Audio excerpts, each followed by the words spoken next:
तो उसी समय ब्रह्मा जी ने महाराज जितने भी ग्वाल बाल बछड़े जो भी थे उन सभी को बंदी बनाया और अपने ब्रह्मलोक में ले गए। भगवान ने कुछ समय के बाद अपने सखाओं को आवाज लगाई, सखा न मिले। जब सखा नहीं मिले, गोविंद ने फिर आवाज लगाई, गाय वगैरह कुछ दिखाई नहीं दे रहा है। भगवान ने आंखें बंद करके देखा, ओ ब्रह्मा जी, तो ये सब तुम्हारी करामात है। भगवान ने ब्रह्मा जी से उस समय तो कुछ नहीं कहा, लेकिन उसी समय भगवान ने अपने शरीर से जितने ग्वाल बाल थे, जितनी गायें थी, उन सभी को प्रकट कर दिया। रंग रूप स्वभाव भाव सब एक सा अपने अंदर से ही प्रकट कर दिया। और ये लीला नित्य प्रति 1 वर्ष तक चली। 1 वर्ष तक चली। इस लीला को कोई नहीं जान पाया, यहां तक कि उनके बड़े भैया बलदाऊ भी इस लीला को नहीं जान पाए, क्योंकि भगवान की माया को वो ही जान सकता है जिसको भगवान जनाना चाहे। बलदाऊ भैया नहीं जान पाए। बलदाऊ भैया ने देखा कि एक दिन गायें अपने बछड़ों से बहुत प्रेम कर रही हैं। देखा, समझ गए कि जो बछड़े हैं वो भी कृष्ण हैं, जो गाय है वो भी कृष्ण है, सब कुछ कृष्णमय है। बलदाऊ भैया ने कहा, चौरे छोरा, चौरे लाला, ये लीला तेरी कब से चल रही है, ये बता दे मुझे। भगवान ने तब कहा कि ये लीला 1 वर्ष से चल रही है मेरी। सारी स्थिति बलदाऊ भैया को बता दी भगवान ने। आज ब्रह्मा जी ने ब्रह्मलोक में सोचा कि 1 वर्ष हो गई और अभी तक इन ग्वाल वालों को, गायों को लेने के लिए कोई नहीं आया।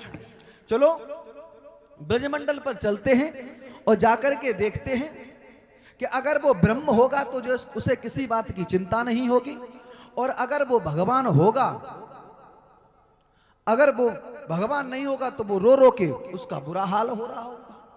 इधर ब्रह्मा जी आए भूमि पर और इधर भगवान ब्रह्मा जी का रूप बना करके ब्रह्मलोक में प्रवेश कर गए।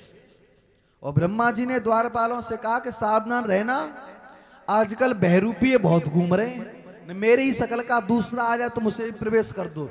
बोले नहीं महाराज, अच्छा रहा आपने बता दिया। यहां कोई नहीं मिला। देखा कि जो जिनको मैं सखाओं को, ग्वाल वालों को, गायों को, बछड़ों को मैं ब्रह्मलोक में छोड़ के आया हूं, वैसे ही सब भूमि पर दिखाई दिए उनको। ब्रह्मा जी ने कहा कि ये क्या देखा। सो ब्रह्मा जी पहुंचे ऊपर, और जो ही ब्रह्मा जी ऊपर पहुंचे सो क्या देखा, जैसे ही अपने ब्रह्मलोक में प्रवेश करना चाहते, द्वारपालों ने रोक दिया, रुक जाओ।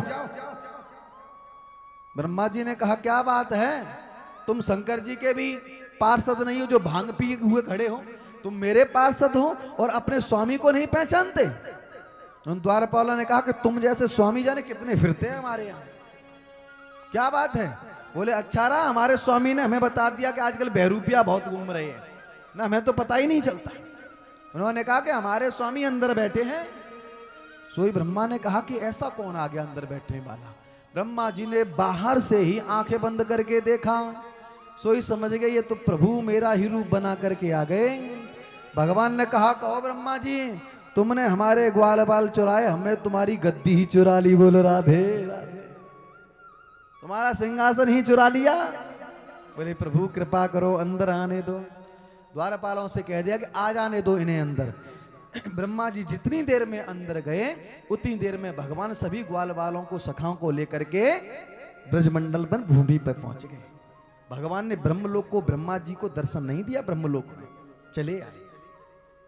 पीछे पीछे ब्रह्मा जी चले आए, और जैसे ही पीछे पीछे ब्रह्मा जी चल करके आए और ब्रह्मा जी ने आकर के क्षमा याचना की और कहा कि प्रभु मुझे क्षमा कर दो, मुझे क्षमा कर दो। क्षमा नहीं किया, स्तुति करने लगे भगवान की ब्रह्मा जी। और क्या कहने लगे, 4 मुख वाले ब्रह्मा जी स्तुति कर रहे हैं और कह रहे हैं स्तुति में, नौमीडते ब्रबपुषे तणिदंबराय गुंजावतंस परपेक्षल सन्मुखाय वन्यस्त्रजे कवल वैत्र विषाण वेणु लक्ष्म श्रिये मृदुपते पशुपांग जाय।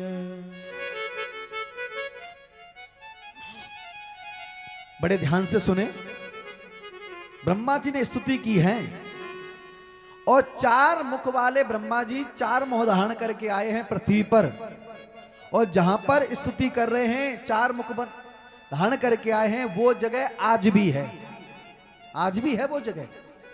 जब दिल्ली से सराय काले खां के रास्ते से तुम जाओगे मथुरा की ओर, तो एक चौमुहा नाम का कस्बा पड़ता है, आज भी है वो चौमुहा, आज भी पड़ता है। वहीं पर आकर के ब्रह्मा जी ने भगवान की स्तुति की, और स्तुति में क्या कहा है बड़े ध्यान से सुने। नौमीड्डते ब्रबपुसे तड़िदंबराय। हे प्रभु, आपका जन्म नौमी तिथि को होता है। कौन सी तिथि को होता है? नौमी तिथि को। अच्छा ये बताओ, भगवान का जन्म नौमी तिथि को क्यों होता है? क्यों होता है? नौमी तिथि को भगवान का जन्म इसलिए होता है क्योंकि नौमी तिथि जो है, 9 का अंक जो है वो अपने में परिपूर्ण है, पूर्ण है।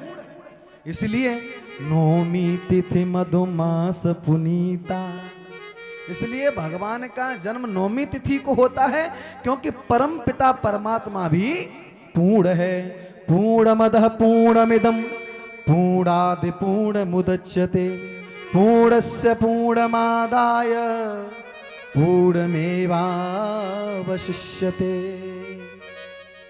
और गिनती कितने तक होती है? गिनती 9 तक, 100 तक नहीं, 9 तक, 9 तक गिनती होती है। और 9 का अंक है परिपूर्ण। अब कैसे पूर्ण है 9 का अंक, तो हम बताते हैं आपको। पढ़ो 9 की टेबल, 9 का पहाड़ा हिंदी में पढ़ो, और हम पढ़ रहे हैं, भूल जाए तो बता दियो, क्योंकि 9 का पहाड़ा आता नहीं है। मैं बोलो राधे राधे, हाँ बताते रहना, ठीक है। कैसे 9 का अंक परिपूर्ण? प्रारंभ 9 से है, अंत भी 9 से है। बाकी किसी भी पहाड़े का अंत जिससे हुआ है उसका अंत नहीं हुआ। 9 एकन 9 दूनी 18, 8 और 1 और 8 9, 9 तिया 27, 2 और 7 9, 9 चौक 36, 3 और 6 9, 9 पहिया 54, 5 है 54 होते हैं। देखो सब बता रहे 54 होते हैं। कितने होते हैं? 45। हाँ मेमोरी थोड़ी कम है, बता दिया करो। हाँ 9 पहिया 45, 4 और 5 9, 9 छिक्के 54, 5 और 4 9, 9 7 72, तो 63। अच्छा 6 और 3 9, 9 8 72, 7 और 2 और 9 नम 81, 8 और 1 9, 9 धाम 90। शुरुआत 9 से हुई और अंत भी 9 से हुआ, इसलिए 9 की गिनती जो है वो परिपूर्ण है। इसलिए परमपिता परमात्मा परिपूर्ण है, इसलिए वो नौमी तिथि को ही अवतरित होकर के इस धराधाम पर आता है। फिर नौमीड्डते अभ्र वपुषे। अभ्र किसका पर्यायवाची है? पर्यायवाची तो खूब पढ़े लिखे बैठे हैं, बताओ। हाँ अभ्र किसका पर्यायवाची है? अभ्र पर्यायवाची है आकाश का। नौमीड्डते अभ्र वपुषे तड़ेदंबराय। आकाश कैसा है? कैसा है आकाश? आकाश है नीला। और भगवान का रूप कैसा है? नीलांबुजश्यामल कोमलांगम। भगवान का बपू माने शरीर, भगवान का शरीर भी नीला है और आकाश भी नीला है। और जिस समय आकाश नीला होता है और तड़िदंबराय, आकाश में जब बिजली कड़कड़ाती है तो उस आकाश की शोभा अपूर्व हो जाती है। इसलिए ब्रह्मा जी कह रहे हैं कि प्रभु आपका जो स्वरूप है नीला नीला आकाश बपू के समान है, आपका बपू आकाश के समान है। और उस नीले नीले बपू पर जब तुम पीला पीतांबर डालते हो तो तुम्हारी शोभा भी अपूर्व हो जाती है। इसलिए नौमीड्डते ब्रबपुषे तड़िदंबराय। और वन्यस्त्रजे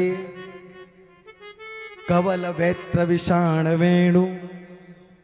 आपके 4 हाथ हैं, 4 हाथ में, एक हाथ में कमल का फूल लिए हुए हैं, एक हाथ से रोटी का ग्रास पकड़े हुए हैं, एक हाथ से आशीर्वाद दे रहे हैं, और महाराज एक हाथ से तुम चक्र को धारण किए हुए हो। इसलिए वन्यस्त्र जे कवल वेत्र विषाण वेणु, बांसुरी बजाए हो, एक हाथ से वेणु पकड़े हुए हो। लक्ष्म श्रिये, और साक्षात लक्ष्मी तुम्हारे चरणों को दबाती हैं। मृदुपदे पशुपांग जाय, पशुपांग जाय, पशुपांग जाय क्यों कहा? पशुपांग जाय के कई अर्थ हैं। पशुपानाम गोपानाम मुख्याय अजाय सह पशुपांग जाय। पशुपानाम गोपानाम मुख्याय, पशु का काम यहां कौन करता है? नंदराय जी। और नंदराय जी के पुत्र कौन है? वो है गोविंद। और इन सभी सखाओं में मुख्य कौन है? नंदराय जी के पुत्र। इसलिए ब्रह्मा जी कहते हैं, हे नंदराय जी के पुत्र, ग्वाल वालों के मुख्य अध्यक्ष, मैं आपको प्रणाम करता हूं। मैंने जो गलती की है उस गलती के लिए मुझे क्षमा कर दो। अथवा पशुपानाम अंगजाय शिवाय हृदय जाता सह पशुपांगजाय, पशुप नाम एक भगवान शंकर का भी है। पशूनाम पतिम पापनासम परेशम, पशुप नाम भगवान शंकर का है। ब्रह्मा जी कहते हैं, हे भगवान शंकर के हृदय में वास करने वाले, या भगवान शंकर जिसके हृदय में रमण करते हैं, उस गोपाल को मेरा प्रणाम है प्रभु को, कि वो मुझे क्षमा कर दें। लेकिन भगवान ने क्षमा नहीं किया। फिर स्तुति की, अस्यापि देव बपुसो मधुनग्रहस्य स्वेच्छामयस्य न तु भूतमयस्य कोपि नेसे मह्यं त्वसितं मनसान्तरेण साक्षात् तवैव किमुतात्म सुखानुभूते। ब्रह्मा जी कहते हैं कि प्रभु, अस्यापि देव बपुसे, हे प्रभु, अस्यापि देव बपुसे, आप अपने बपू का निर्माण, बपू माने शरीर, आप अपने बपू का निर्माण स्वयं करते हो, और हम लोगों का जीव मात्र का निर्माण आप अपने द्वारा करवाते हो। इसलिए आप अवतरित होकर आते हो अपनी इच्छा के अनुसार, और जब आपकी इच्छा होती है तब हम अब जन्म लेकर के आते हैं। इसलिए परमात्मा का होता है अवतार, और जीव का होता है जन्म।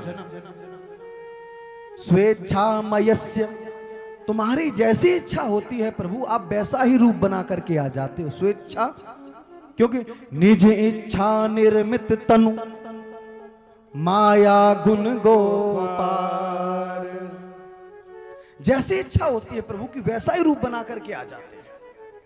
निज इच्छा निर्मित, कभी शूकर बन के, कभी कच्छप बन के, कभी मोहिनी बन के, कभी हिंडा जो है नरसिंह बन के, अनेकों रूप धारण करके आ जाते हो। लेकिन हम जब तुम जैसा रूप हमें दोगे, हम वैसा ही बन के धराधाम पर आएंगे। इसलिए प्रभु आप भगवान हो और हम जीव हैं, हमें क्षमा कर दीजिए। जिन 5 तत्वों से मिलकर के हमारा निर्माण हुआ है, कौन से 5 तत्व? छित जल पावक गगन समीरा पंच रचित यह अधम शरीरा। 5 तत्वों से मिलकर हमारे शरीर का निर्माण हुआ है, और प्रभु इन 5 तत्वों का निर्माण आप करते हो। जिससे निर्माण हुआ है वो जीव, और जो इनका निर्माण करता है वो भगवान। बोलो राधे राधे। अच्छा, भगवान कहते कैसे? आजकल हर कोई व्यक्ति अपने आप को भगवान मानने लग जाता है। बोलो राधे राधे। भगवान किसे कहते हैं? भगवान में कितने अक्षर हैं? 4। कितने अक्षर हैं? 4। कितने हैं? 4। हाँ, दोबारा पढ़ना पड़ेगा। बोलो राधे राधे। भ ग व 5 अक्षर हैं। भ ग व आ और ना। बाप पे आ का डंडा लगा है, उसे कौन बोलेगा? बोलो राधे राधे। वो भी तो एक मात्रा है, वो भी शब्द है। कितने अक्षर हैं? 5। भ ग व न, इसका तात्पर्य क्या है? भागवत के अंदर तत्व शोधनों की कथा है। भगवान ने बाल लीला करके 5 तत्वों का शोधन किया है। भसे भूमि, भूमि तत्व का शोधन किया जब तृणावर्त भूमि से उठा करके आकाश मार्ग में ले गया था। भसे भगवान, भसे भूमि, ग से गगन आकाश, वा से वायु, आ से अग्नि और ना से होता है नीर यानी कि जल। जो इन 5 तत्वों का निर्माण करे वो होता है भगवान। बोलो राधे राधे। इसलिए प्रभु मुझे क्षमा कर दीजिए। क्यों? तत्तेनुकंपा सुसमीक्षमाणो। तत्तेनुकंपा, यहां अनुकंपा से भी काम चल जाता। किससे काम चल जाता? अनुकंपा से। लेकिन नहीं, उपसर्ग लगा दिया और क्या कहा? तत्तेनुकंपा सुसमीक्षमाणो। शब्द की शोभा बढ़ाने के लिए उपसर्ग का प्रयोग होता है। और कहा तत्तेनुकंपा, हे प्रभु सुसमीक्षमाणो भुंजान एवात्म कृतम विपाकम। हे प्रभु आप मुझे क्षमा कर दीजिए। मैं आपसे बार बार प्रार्थना करता हूं और क्षमा नहीं करना है तो मुझे दंड दीजिए। कैसा दंड दीजिए? उत्क्षेपणम गर्भगतस्तपादयो। हे प्रभु जिस समय बालक अपनी माता के गर्भ में होता है तब वो बालक अपने माता के गर्भ पर अपने पैरों से प्रहार करता है, लेकिन माता उसे दंड नहीं देती है क्योंकि वो उस समय अबोध है, वो कुछ नहीं जानता। ऐसे प्रभु मैं भी अबोध हूं, मैं भी आपकी स्तुति करना नहीं जानता। उत्क्षेपणम गर्भगतस्तपादयो किम कलपते माधुर दोक्ष जागसे। हे प्रभु जिस तरीके से माता अपने गर्भस्थ शिशु को क्षमा कर देती है, ठीक आप भी मुझे उसी प्रकार क्षमा कर दें। बोलो राधे राधे। लेकिन भगवान ने क्षमा नहीं किया। 40 श्लोकों में स्तुति की, एक बार भी भगवान ने ये नहीं कहा कि ब्रह्मा जी जाओ मैंने तुम्हें क्षमा किया। भगवान चले गए, ब्रह्मा जी मुंह लटकाए खड़े अपने लोक को चले गए, लेकिन भगवान ने क्षमा नहीं किया।